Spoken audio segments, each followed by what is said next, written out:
Hello and welcome to CIPD Bitesize. In this video, we're going to be looking at AC 1.4, which is explain the concept of better working lives and how this can be designed. Obviously, CIPD strapline is better working lives. So you would think that there's probably going to be a lot of resources around this from the CIPD perspective. And yes, we will dig into some of those. But the first thing that we always do on CIPD Bitesize is we break the question down into its component parts and explain.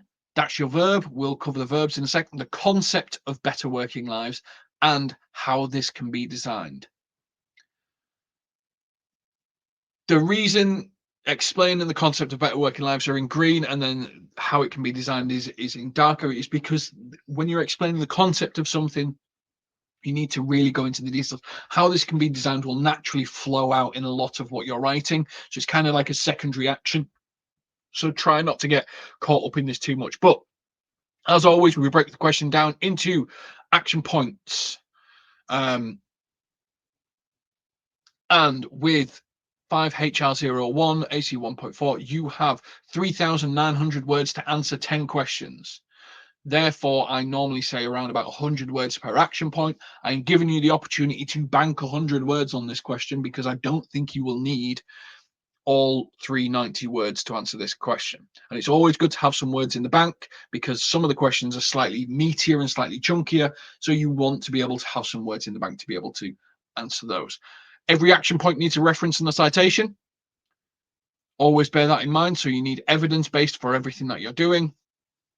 And how we've approached this question, or how we recommend you approach this question, is more case study led than reference and citation quotes led or stats led or anything like that. So explain the verb to make something clear to understand by describing or giving information about. So that's what they expect you to do. They expect you to make sense of what it is. That means if you're making something clear to understand and describing it and giving information about it, that doesn't mean that you just verbatim give what CIPD says about it.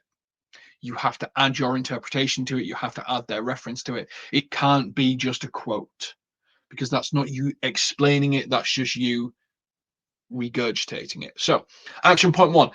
What is the CIPD's view on better working lives? Now, it is their big strapline, making working life, improving people's working lives. So there should be a whole host of things, and we've got some references. We'll throw them on the next slide so that you can go through that as well. And then how this can be designed, case studies.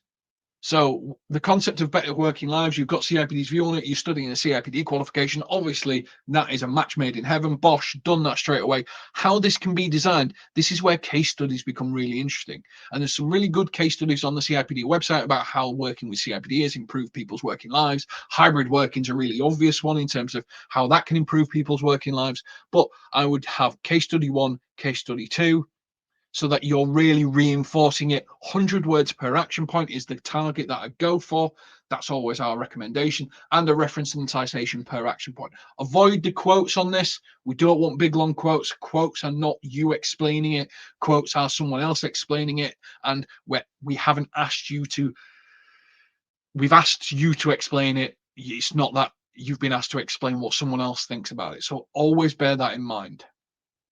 As always, the layout of the work, the title on this side of the screen goes AC 1.4, action point 1, CIPD's view on better working lives. Example, subheading 2, case study example. Action point, subheading 3, case study example 2.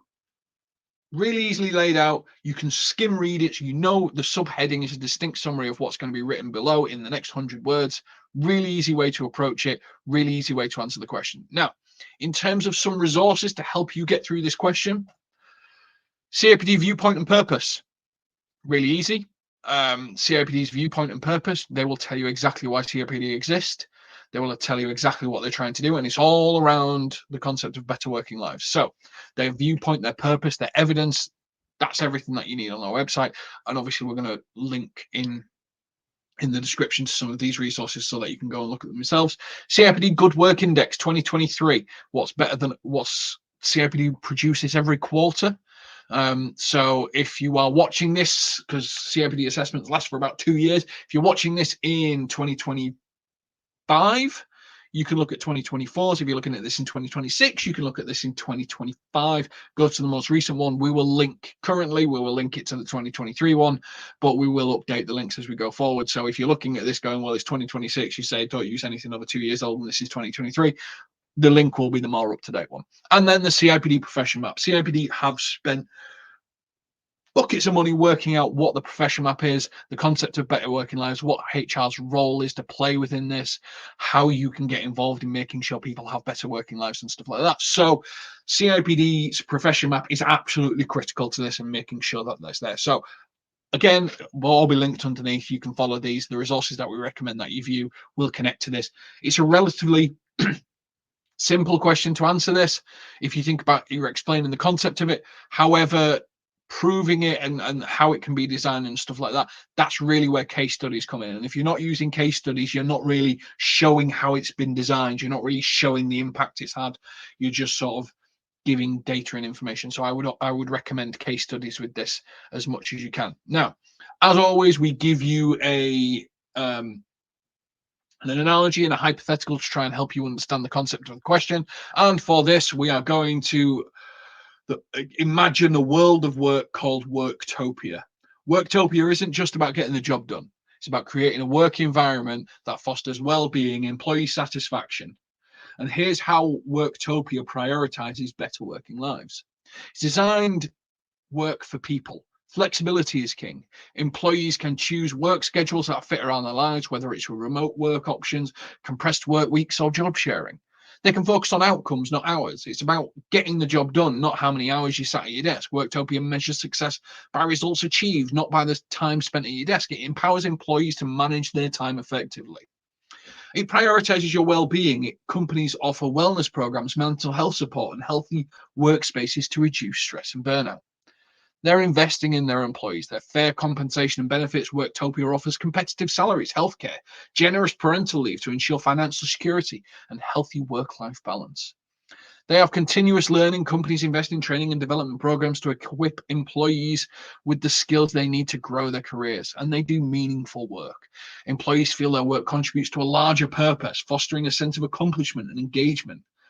And they do this also by building a positive culture. They have open communications. Employees feel comfortable voicing concerns and have transparent communication channels with their managers. They collaborate and teamwork. Worktopia encourages collaboration and teamwork, fostering strong relationships and a sense of belonging. They also do recognition and appreciation. So employees are recognized for their contributions, boosting morale and motivation. I mean, doesn't Worktopia just sound like the best place to work? And that's kind of what the concept of better working lives is. Now, we understand as HR professionals, you can't always get to Worktopia. You've got to take steps to get there, and things will go wrong along the ways. Organizational performance and financial constraints will have multiple impacts on these things. But the concept of giving people meaningful work, balance, flexibility, the ability to be part of a feedback culture is everything someone wants in the world of work.